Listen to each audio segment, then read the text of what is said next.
Oi, pessoal! E aí, tudo bem com vocês? Espero que todos estejam bem, todos saudáveis, né? A gente tá aí vendo reabertura, diminuição dos casos, graças a Deus. Acho que aos poucos a vida vai voltar ao normal. Bom, hoje a gente vai também a nossa última aula, né? Vamos terminar aí a parte de ética. Espero que vocês tenham lido o artigo que eu passei. Vocês leram? Vocês leram o artigo que eu passei? Espero que tenham lido, viu? E a gente vai terminar falando um pouquinho sobre o diagnóstico genético pré-implantacional e também a parte de sessão temporária do útero, né? Muito bem, vamos lá? Bom, sobre o diagnóstico genético a gente já começou a falar, né? Porque lá no comecinho da resolução ele fala sobre... deixa eu colocar aqui. Não, não é essa parte. A técnica de reprodução não pode ser aplicada com a intenção de selecionar o sexo, presença ou ausência do cromossomo Y ou qualquer outra característica biológica do futuro filho, exceto para evitar doenças ou no possível descendente, né? Então, ele fala, a gente já começou a falar um pouco sobre isso, né? Bom, não pode escolher o sexo, é antiético, né? Isso aqui no Brasil, novamente, né, na nossa resolução, na nossa cultura, tá? A gente já falou um pouco, né, de você o que você vai fazer com os embriões que não são do sexo escolhido. A possibilidade de vários casais passarem por um procedimento de reprodução assistida, né? Passarem por um risco considerado desnecessário, já que vão passar exclusivamente para escolher o sexo do bebê. Eles não têm nenhum problema de infertilidade, tá? Professor, existem clínicas que fazem. A senhora sabe, né? Sei, gente, eu sei que tem clínicas que fazem. Só que aí toda vez que me falam isso, eu pergunto assim: você sabe que seu médico, né, essa clínica, ela tá sendo antiética. E aí, até que ponto você sabe que ela tá sendo antiética apenas nesse... Não, mas é só isso. Como é que você tem certeza? Né? Como é que você tem certeza que ela tá sendo antiética apenas nesse quesito? Como é que você não tem certeza se ela não tá, por exemplo, usando os óvulos para outra coisa, priorizando a receptora de embriões, botando embriões a mais para aumentar a taxa de gestação. Como é que você não sabe se ela está sendo antiética em outros quesitos, né? Então, então eu sempre acho que você deve se perguntar, tá? Esse é o problema de você dizer, não, eu vou fazer o que eu acho que é certo e a resolução que se lasque, entendeu? Não é bacana, porque você passa falta de confiança para o paciente. E que em reprodução assistida, a confiança é uma das principais coisas. Imagina, eu sempre. Acho que eu já até falei isso para vocês, mas não vou repetir. Acho que já repeti tanta coisa. Que você deixa lá, né, suas amostras e você espera sair com o filho. Então, você precisa confiar muito lá no centro, né? Até onde você sabe que aquele é seu filho mesmo. Até onde você sabe que foi feito aquilo que disseram. Até onde você sabe que não levaram seu sêmen, não levaram seus óvulos, né, para outro paciente. Então, você precisa muito confiar. E na hora que você é antiético, você quebra essa confiança. Ah, não, mas é para fazer o que o paciente quer. Muitos deles ficam cegos, porque eles querem porque querem porque querem. E aí acabam fazendo. Mas em relação às outras coisas, né? Então, não é bacana, tá, gente? Muito bem. E aí? Então, vamos ler aqui. As técnicas de reprodução assistida podem ser aplicadas à seleção de embriões submetidos a diagnóstico de alterações genéticas causadoras de doenças. Podem, nesses casos, ser doados para pesquisas ou descartados, conforme a decisão dos pacientes, devidamente documentada em consentimento informado, livre e esclarecido. Né? Então, aqueles embriões alterados eles podem ser doados para pesquisa ou descartados, tá? Depende do que o paciente quer.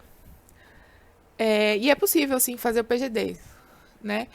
Em alguns locais do mundo, eles não permitem fazer o PGD, tá?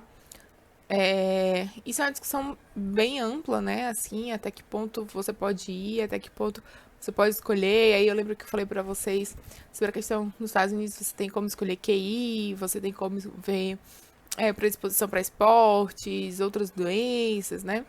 Então, é isso que eles querem evitar. Eles querem evitar esse tipo de eugenia, né? Como se chama essa, como é que eu posso dizer? Melhoramento da raça, tá?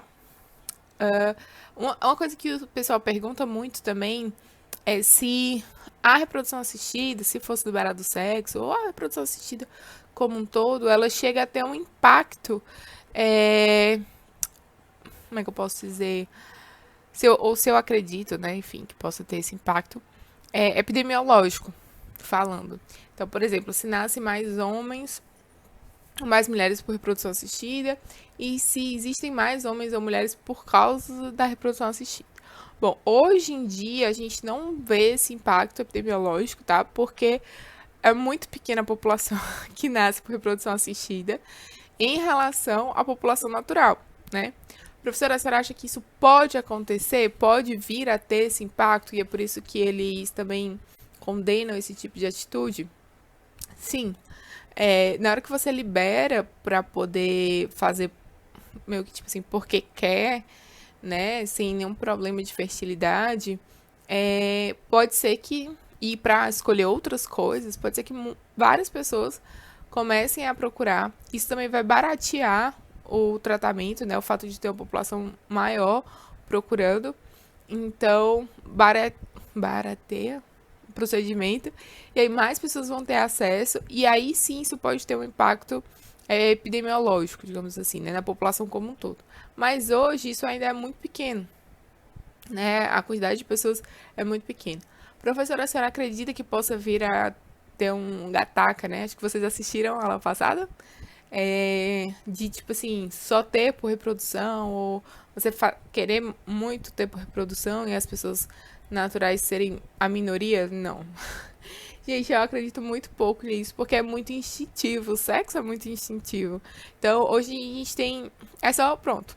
É só a gente ver a quantidade de métodos contraceptivos que existem, o acesso a isso, o acesso à informação, o acesso a esses métodos, né, gratuitos na rede pública, e quantas pessoas ainda engravidam sem querer, né? Então, sem planejar.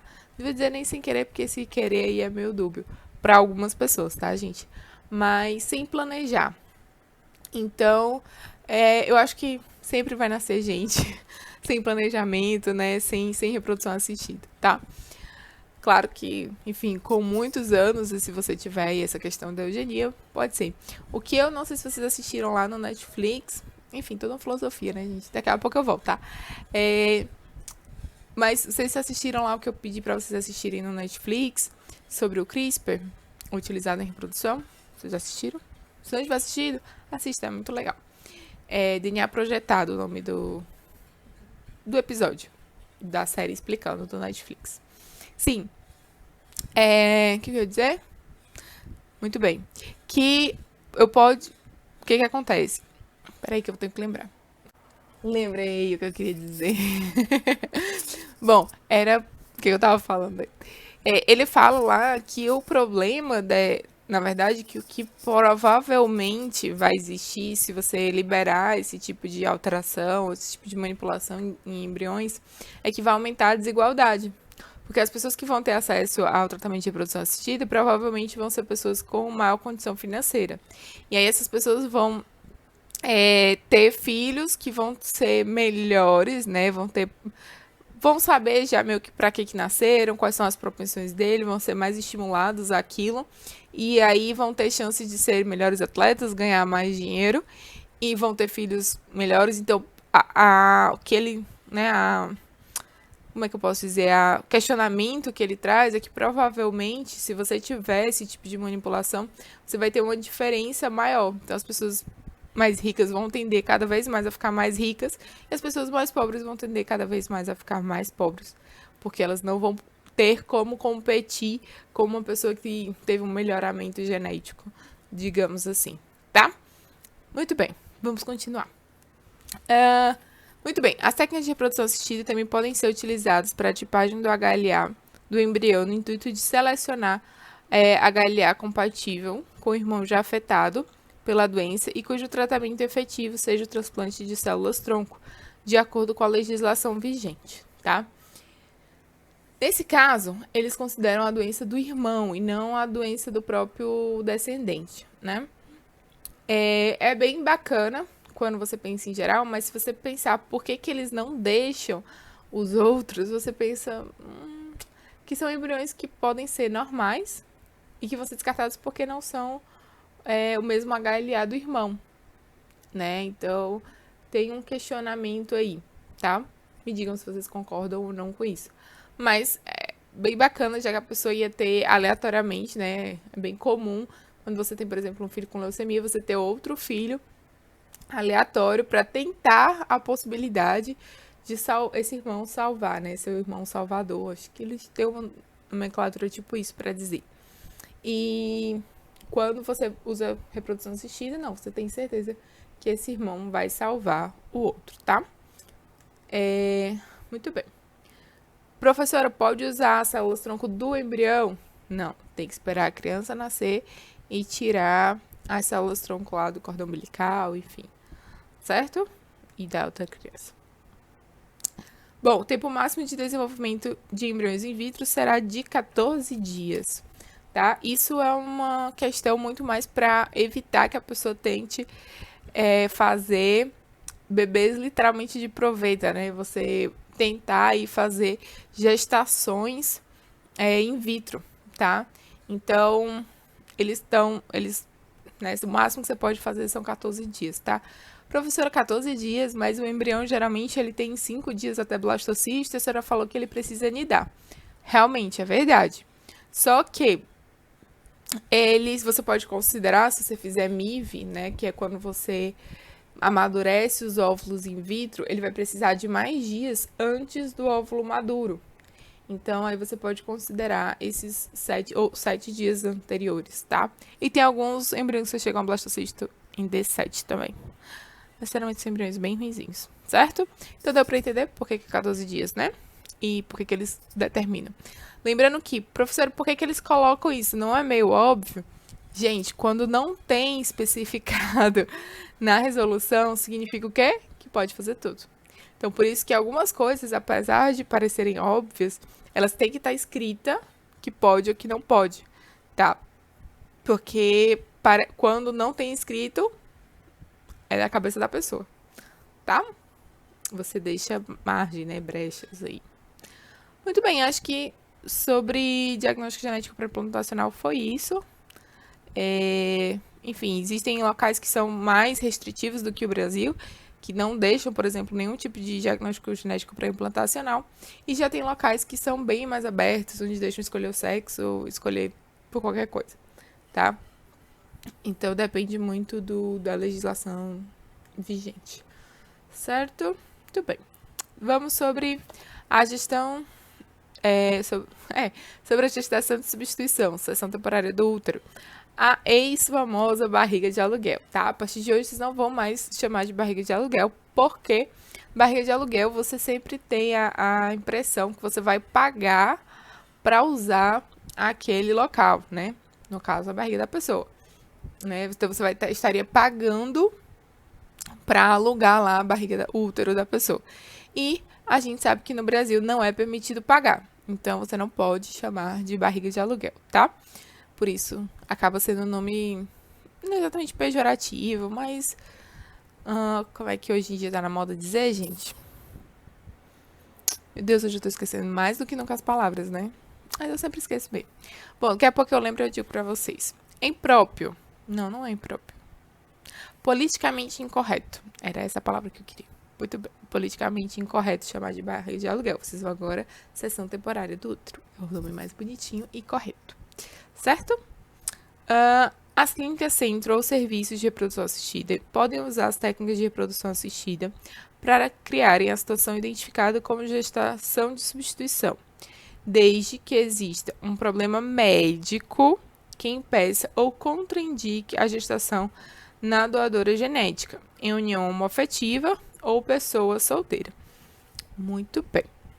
Nesse caso aqui, a gente vai ter, no caso da união homoafetiva, principalmente a masculina, né? Que já é um impedimento natural. Ou a pessoa solteira também, que não possa gestar, certo? E contraindique. Por quê? Lá nos Estados Unidos, sempre os Estados Unidos, né? Mas é porque é o que eu sei mais da legislação, tá, gente? Mas existem, todos os países têm quase todos os países têm uma legislação sobre isso. Então, lá nos Estados Unidos, por exemplo, tem uma atriz, não lembro mais qual é, mas tem uma atriz que ela não queria gestar porque ela ia perder uma grande quantidade de contratos. Porque se ela gestasse, ela ia ficar gestante e tal, e não ia poder fazer filmes e tudo e tal, e ela ia perder muito dinheiro com isso. E ela tava, tipo, no auge da carreira dela e tudo e tal. Então ela contratou uma barriga de aluguel, porque ela realmente é barriga de aluguel, porque você paga por isso, né? Pra poder ter o filho dela. Então, geneticamente, era o óvulo dela e tudo, mas a outra pessoa gestou e ela continuou trabalhando durante a gestação dessa outra pessoa, tá? Vou deixar os julgamentos com vocês, tá? Sobre isso.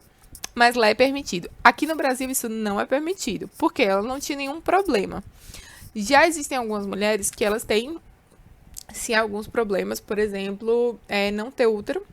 Então, isso inclusive é outra coisa que eu vou falar pra vocês, mas que não tem útero, então tiveram que fazer uma esterectomia.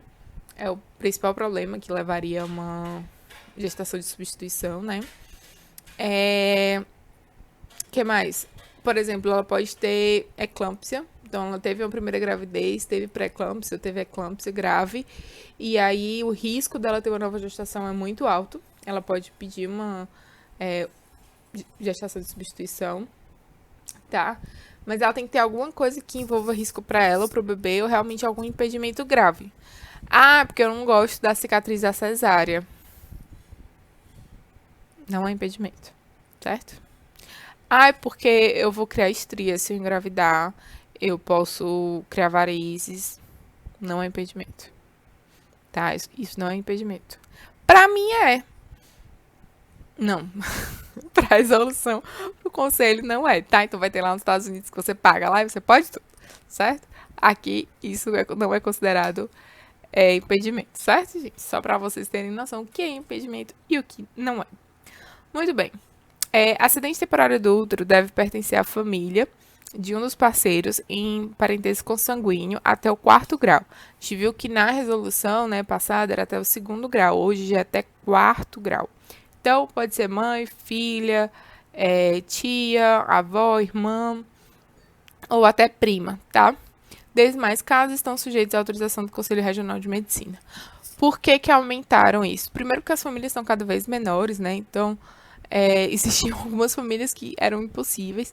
Segundo, você ter uma pessoa predisposta a ajudar, a gestar por outra pessoa, sem nenhum fim lucrativo, sem ter um motivo simplesmente altruísta, né? Só para ver o irmão, o primo feliz, prima, enfim, feliz, é difícil. E que seja possível gestar também, né? Aqui na resolução não tem, tá? Vamos lá, um parêntese que eu não gosto de dizer, mas eu vou dizer. Isso é uma impressão minha, tá? Como Paula, embriologista, enfim, que vê algumas histórias por aí, né? Mas eu sempre aconselho que a pessoa ascendente do útero, né? A pessoa que vai gestar, ela já tenha tido filhos. Por quê? Primeira coisa, ela sabe o que é uma gestação. A maioria das pessoas vem a gestação de uma forma muito romântica. Aquela coisa linda, a mulher grávida, aquelas fotos maravilhosas e tudo e tal. Só que não é exatamente assim, né? Na verdade, para a maioria das pessoas não é exatamente assim. É lindo, é um momento mágico, mas vocês têm enjoo pra caramba. Você vai enjoar no começo, você vai vomitar, é horrível essa parte. Então, tem gente que tem enjoo a gravidez inteira. Você sente muito sono, você se sente meio lesado, assim. Se eu esqueço as palavras agora, gente, quando eu tava amamentando era pior e grávida era pior ainda. Parecia que minha cabeça não funcionava, não ia glicose pro meu cérebro, meu filho tava roubando toda ela. E depois você sente muita dor, você sente dor nas pernas, você sente dor no quadril, você sente dor no diafragma, às vezes você não consegue respirar direito, você faz xixi o tempo inteiro, tá? Então é bem ruim. Eu não gostei de estar grávida. Até quero engravidar de novo um dia e tudo, mas não curti. É linda a barriga, vai crescendo, vai mexendo. Ele com soluço é a coisa mais fofa do mundo. É muito fofo. mas não é bacana. Você não se, assim, eu não me sentia bem, tá? Ah, eu posso ser a menor, tipo assim, poucas pessoas são assim. Na verdade, a maioria das que eu conversei, muitas delas não se sentiram bem, né? Acharam lindo realmente, era um momento mágico e tudo e tal. Mas psicologicamente gostaram, mas realmente fisicamente falando não gostaram muito. E as que mesmo as que gostaram, falaram que tinham muitas coisas que incomodaram, do tipo as dores na lombar, no diafragma e tudo e tal, tá? Nas costas, sem conseguir dormir, fazer xixi o tempo todo. Isso é uma coisa comum, que quase todo mundo reclama, tá? Então, é complicado. Então, às vezes a pessoa não sabe, não tem a real noção do que é ficar grávida. E se ela já tiver engravidado antes, isso vai ficar mais tranquilo. Então, se ela quer engravidar, ela sabe o que ela vai passar, né? Outra coisa. Eu acho importante a pessoa já ter tido filhos. Por quê? Porque na hora que ela vai é, engravidar, né, por essa pessoa, enfim, que ela vai ceder o útero dela, existem riscos. Existem riscos, incluindo o risco dela perder o útero. Então, às vezes, num parto complicado, uma complicação de parto, às vezes um sangramento exagerado, pode ser que ela venha a perder o útero. Tem que fazer esterectomia por causa disso. É... E aí ela não consegue engravidar. Então, imagina, tu vai engravidar pelo teu irmão, pela tua irmã, pelo teu primo, e aí isso vai possibilitar depois que tu engravide pra ti. Então é bem ruim, né? A culpa, o relacionamento que você vai ter com essa criança vai ser muito forte. Tipo, ah, é meu filho, porque eu não posso mais ter filho. Então, eu não aconselho. Não tem na resolução, tá, gente? De novo, isso é uma coisa minha, uma opinião minha. Não vi nem em nenhuma resolução sobre isso. Mas eu aconselharia, se alguém me perguntasse, a ser uma pessoa ascendente, ser uma pessoa que já teve filhos, certo? A gente preferência a pessoa que já teve todos os filhos que ela queria. E aí ela disse, não, já chega, não sei o que, não quero mais filho. Eu sei o trabalho que dá, eu sei o gasto que dá, eu não quero mais filho, já deu tom, que o filho é teu. Que aí depois que ela tiver o menino, ela diz, não, não, não, não, não, lá em casa não, pode ficar. É seu, leve, leve, leve, leve, leve, leve. Certo? Então, eu aconselho. Muito bem. Vocês devem estar pensando que mãe desnaturada que eu sou, né? Gente, não é desnaturada. É a realidade. As mães vão me entender. E os quem não for mãe, nem pai, tiver sobrinhos e tal, depois um dia vocês vão me entender, tá bom? Muito bem. Por que só a família, né? Vamos discutir agora por que eles, aqui no Brasil, eles indicam que seja da família. O que eles falam? Que a pessoa que é da família, ela vai ter conhecimento sobre a sua dor. Então, imagina teu irmão, né? A maioria das vezes, tá? Tem irmãos que são brigados, mas a maioria das vezes é uma pessoa que você tem um carinho extremo. Uma pessoa que você tem um cuidado muito grande, uma pessoa que você se doaria por ela. E você depois vai ter contato com seu sobrinho também, né? Então, como você sente muito a dor, acompanhou a dor da infertilidade deles e tudo, é mais fácil depois você já estar com a consciência daquele filho não é seu, que aquele filho é daquela pessoa, né, do seu irmão. Então é mais fácil depois você devolver a criança para ele, tá? E não sem muitos traumas psicológicos, né? Até porque você vai acompanhar também a criança, o crescimento e tudo. Não é algo tão doloroso como uma pessoa que não conhece, tem pouquíssimo contato, depois vai ter o próprio, vai gestar e depois vai devolver, né, para os pais e nunca mais vai ver, tá? Isso pode trazer vários transtornos para os dois, né? Então é isso, por isso que eles acham que deve estar a família.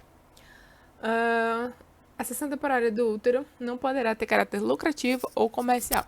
Então, por isso, né, deixa bem explícito que barriga de aluguel não pode. Tá. Nas clínicas de reprodução assistida, os seguintes documentos e observações deverão constar no prontuário da paciente. Primeiro, termo de consentimento livre e esclarecido, assinado pelos pacientes e pela ascendente temporária do útero, contemplando aspectos psicossociais e riscos envolvidos no ciclo gravídico puerperal, bem como aspectos legais da filiação. Então, em resumo, né, o que ele quer dizer com isso, tá? É que a paciente que está cedendo o útero, ela precisa estar ciente de todos os riscos que ela pode ter durante a gravidez e depois da gravidez, né? Inclusive de perder o útero, inclusive de morrer. Felizmente, a mortalidade materna ainda é uma realidade no Brasil, tá? Apesar de ter diminuído muito, mas ainda é uma realidade, então ela tem o risco de morrer. Ah, bem como aspectos legais da filiação. Então, ela está bem ciente de que o filho não é dela e ela tem nenhuma responsabilidade sobre ele, mas também não tem nenhum direito sobre ele, tá? Bom, um relatório médico com perfil psicológico atestando a adequação clínica e emocional de todos os envolvidos. Isso é muito importante porque é uma situação muito complicada. Quando a gente engravida, enfim, quando a mulher engravida, quando as pessoas engravidam, começa. Bom, como é que eu posso dizer? Começa a ter um sentimento, tá? Por aquela barriga. Então, por aquele serzinho que tá crescendo ali dentro. Por isso que falam que a mulher ela engravida quando ela sabe que tá grávida. Às vezes eu acho que até antes. Mas, dependendo da mulher, da ansiedade da mulher, eu acho que às vezes até antes ela já começa a se comportar como grávida. Mas vamos lá. Então, a maioria das mulheres, elas começam a ser mãe quando engravidam. E os pais começam a ser pais quando vem o bebê, né? Não sei se vocês já ouviram falar essa história, mas fala um pouco isso. E aí, o que acontece? Por quê? Porque você começa a cuidar. Você começa a cuidar da barriga, você começa a cuidar da alimentação, porque você tá grávida, você começa a não tomar algumas coisas. Então, você para de beber, você para de fumar, se você fumar, se você para de tomar uma série de medicações que você não pode, você fica com medo de tudo, fica com medo de ter alguma coisa com agrotóxico, você fica com medo de pegar alguma doença, porque o seu bebê pode pegar. Então, você começa a cuidar muito daquele serzinho. Fora que você começa a falar com ele, você começa a sentir ele se mexendo, com soluço, com, tipo assim, a machucar suas costelas, a chutar suas costelas, a chutar sua bexiga. Então você começa a ter um envolvimento com aquele serzinho, tá? E, e aí você começa a criar um vínculo afetivo. Então a pessoa precisa estar muito ciente de que ela não é a mãe, que o vínculo, que aquele filho não é dela, que aquele vínculo vai ser de tia, vai ser de prima e que aquele vínculo vai diminuir depois que ele nascer, tá? Para muitas mães é complicado cortar o cordão umbilical, né, de não estar junto sempre com o filho. Imagina você gestar uma pessoa que não é seu filho, tá? Então, é preciso ter muito psicológico muito bem trabalhado para isso. E, inclusive, eu acho que deve ter apoio psicológico também, não fala na resolução, fala só se precisar. Mas eu acho que deve ter apoio psicológico durante a gravidez inteira, tá? E também a adequação clínica, né? A parte de você tá apta mesmo, tá saudável para gestar, tá? Para não ter riscos aí. Bom, é isso. Peraí, volto já. Oi, pessoal, voltamos. Problemas de aula EAD, não é mesmo? Estamos com uma reforma aqui no prédio. E aí eu ainda esperei um pouquinho ver se passar, se eles terminavam lá, mas pelo visto vai demorar bastante. Mas acho que como eu tô com o fone aqui, não vai ficar tão ruim pra vocês, né? Daqui a pouco eu escuto pra ver se ficou muito ruim, tá? Então, vamos seguir. Termo de compromisso entre o paciente, né, os pacientes e a cedente temporária do útero, que receberá um embrião em seu útero, estabelecendo claramente a questão da filiação da criança, né? Então ele reforça a questão da filiação da criança.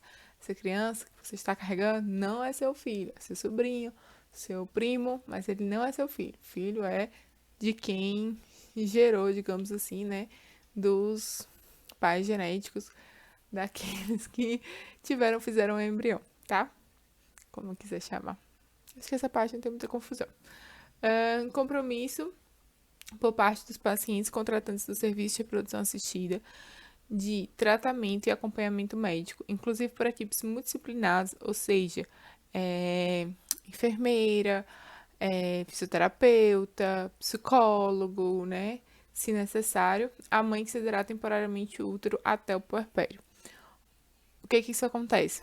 Os pais, né, são responsáveis, eles colocam como contratantes do serviço de reprodução assistida, mas seriam os pais da criança, eles são responsáveis por, pela gestante e por tudo e qualquer custo que ela venha a precisar, qualquer tratamento que ela venha a precisar. Então, se ela precisar de fisioterapia, se ela precisar de psicólogo, se ela precisar de nutricionista, se tiver um diabetes gestacional, precisar de um nutricionista específico, eles têm que pagar, arcar e arranjar e se virar pra ela ter.